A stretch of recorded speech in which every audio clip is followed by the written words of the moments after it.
right, when you're ready to get a student started in IXL, there's two things to remember before they even log in. If you give them the direct link that has the / Learn for Life, they do not need to add the @Learn for Life on their username. Because, so if we did this for this student, Alexander, it would log him in. Okay. Normally it wouldn't log him in, but if it doesn't have that @Learn for Life button over there on the side, they need to make sure they have that in. Or they have the A Lucero @Learn for Life or whatever their username is. And again, for this one, let me sign him out. Typically, because his password's already saved, it's going to remember him, but you don't need the whole @Learn for Life. It should give them an error and you just let them know, hey, this is what it's doing. So that's just one little caveat that we have to talk with the students. Most students will log in with just this. So if this part isn't there, it'll give them an error. So that's what I like to tell them so that when they get ready to go in, they don't have that issue. So what we're doing here is I'm in a student dashboard, and first time I'm ever working with this student, he's got to take his diagnostic so that we can figure out what he needs to complete for his credit. So they're going to take their diagnostic, and it's over here in the right hand corner. They're going to click Step into the Arena, and the IXL diagnostic gives them a choice of which questions to answer. So I always make sure students understand to read the information on that page 2 of every credit, because it tells them don't do math because you're not going to need it. So then we start off, we come up here, they're going to select the language arts. Now they have a choice between 2 questions. It doesn't matter which one they start with, and it gives them the question to get started with, and it'll tell them if they make a mistake, it'll say not quite, and they'll give them something new. So now this student, he's done, his level is done for his vocabulary, but I want to keep going. So now we're going to do letter matching. I'm not even listening to them, but this is just the activity. They can always click, I don't know this yet. And it was like, okay, so we're going to have that be something you do later. And now they're like, okay, now you've narrowed down your reading. So they should keep going so that they can finish. And at the end, it'll give them their diagnostic. Or their, when it says it's done, then they can come over here. They come back to their dashboard. And the page 2 tells them all of this stuff. And we're going to click See Your Action Plan. So the action plan is that personalized learning that we have for them that's going to give them activities to practice based on what they've missed and what they've learned, what they didn't learn.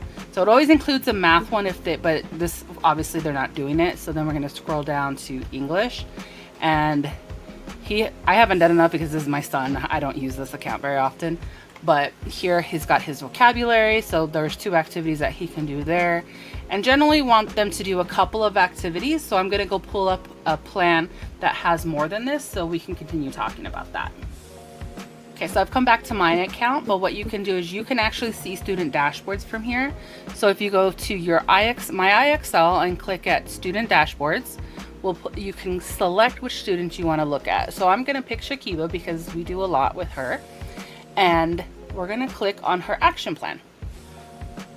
So typically I have it to where the students are learning how to do this on their own, and they can walk through it, and they're going to pick. So generally the instructions are pick 1 reading strategy to practice, 1 vocabulary, and then they have a choice between writing or grammar mechanics.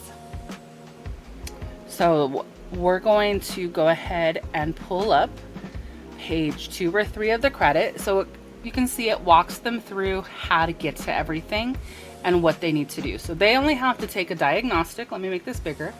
They have to do a diagnostic with 20 questions.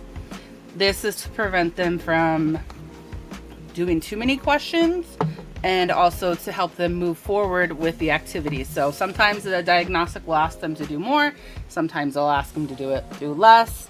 As long as we're able to get this diagnostic report, that's good enough.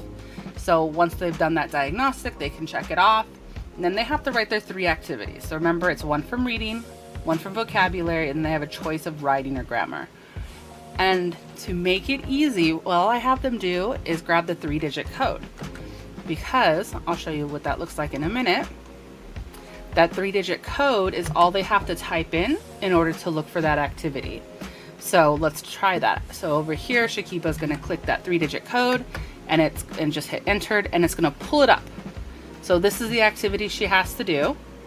And what I typically have them do is I have them get a SMART score of at least 80%, or they can answer 30 questions with at least 60%, or 65%, so they have a passing.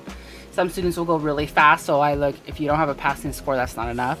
But some students will I had a student the other day do 100 questions and barely reach 80%. So for me, and I'll write that here so we have it, it's going to be, they're going to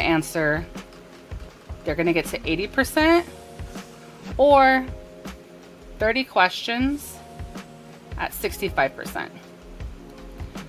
Now the reason for that is that they're getting the practice in, they're struggling with it. If it took them 2 minutes to answer 30 questions, I know it's not that they got to go back and redo it, but the idea is with this is going to be a personalized tool that we're going to use with them.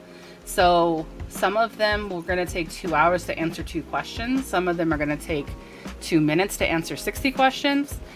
So that's something we do got to watch it just a little bit. And sometimes I even have them sit down with a tutor to work on the questions together.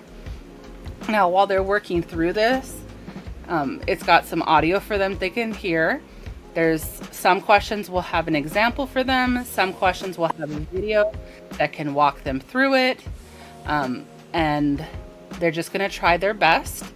But then if they come down here, if they don't think that this is the right one for them, they also have the chance they can either match the quotations, they can pick a different one to do.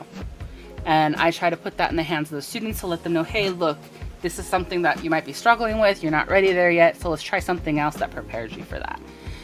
So going through, they're going to have 3 activities written down here.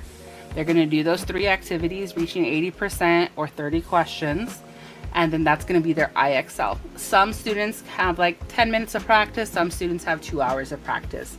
It's really based on what the students need, and I talk to the students, let them know this is something you got to work through, and I'm here to help you. So another tool we do have is, so say the student's not understanding this activity, but she really wants to do it, because Shakiba's like this a lot.